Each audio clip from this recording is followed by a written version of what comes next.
It began, and that many people are surprised when they hear it, it began as a Christian idea, not a Jewish idea. It was part of the dogma of the emerging evangelical Christianity as a result of the division between Catholics and Protestants, and later on, all kind of theological streams developed out of Protestant Christianity. One of them was very strong, was the evangelical Christianity. And a special group of people there called the Restorationists, probably somewhere in the 17th century, definitely towards the end of the 18th century and beginning of the 19th century. We're talking about individuals, and that's why it's not that easy to locate it chronologically. But let's say quite a few years before Zionism appeared as a Jewish idea, for them Zionism was a religious imperative to try and convince the Jews, especially in Britain and the United States, to go to Palestine as part of a divine scheme that, in their eyes, would ignite a process that would bring us closer to the end of times. So first the Jews return to Palestine, then the Messiah is coming back, then there's the resurrection of the dead, the Jews are converted to Christianity, and in various versions, 1,000 years of Christ begin. I mean, with various degrees of conviction, people felt about the next stages, but they were all united about the first stage, that the Jews, as they would call it, had to return to Palestine. Now, these people at first were just theologians, scholars, so that didn't mean much.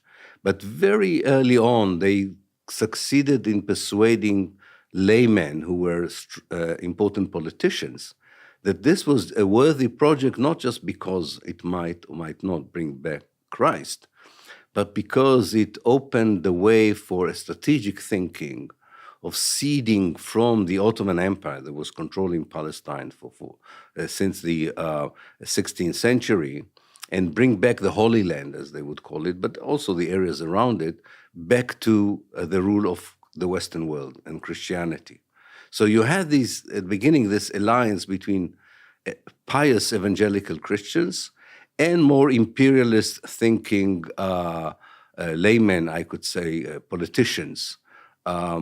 I think in America it was more religious because America didn't have at that time any imperial ambitions about the Middle East. But for Britain, it was much more than the religion. For British, it was rethinking an old imperial idea. The old imperial idea in Britain that held on, I suppose, until the beginning of the 19th century was that you don't disintegrate the Ottoman Empire. Because if you disintegrate the Ottoman Empire, there will be a fight for the spoils, and everybody would fight everyone, which is how the First World War actually unfolded eventually. And so they were trying to keep it, they used to call it the sick man on the Bosphorus. They knew that the empire was declining, but they would try to hold it together to prevent this, scramble for provinces that used to be ruled by the Ottomans. However, when it came to Palestine, a strong lobby began to emerge saying that Palestine should be part of the Western world. Now, the moment their ideas began to impress Jewish intellectuals in the Central and Eastern Europe, there began to be an alliance between evangelical Christians, imperialists, British policymakers, and leading Jewish intellectuals.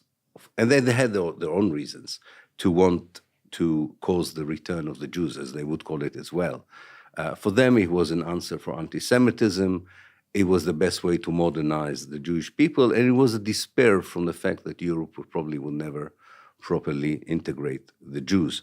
So everybody had his own discrete interest, but it was a powerful alliance already in the mid-19th century, definitely towards the end of the 19th century. And this is why, that's how Zionism became. And it's interesting, and with this I would end, that the Jewish people, or the Jewish leaders that led Zionism, were made of Western European Jews who did not at all think that their place is in Palestine. Part of them were British aristocrats. Anglo-Jewish aristocrats. They actually shared sentiments like the ones expressed by Lord Balfour in 1905 when he was the Prime Minister of Britain, that indeed there is anti-Semitism in Central and Eastern Europe that has to be resolved. But God forbid if the result would be an influx of Eastern European Jews into Britain.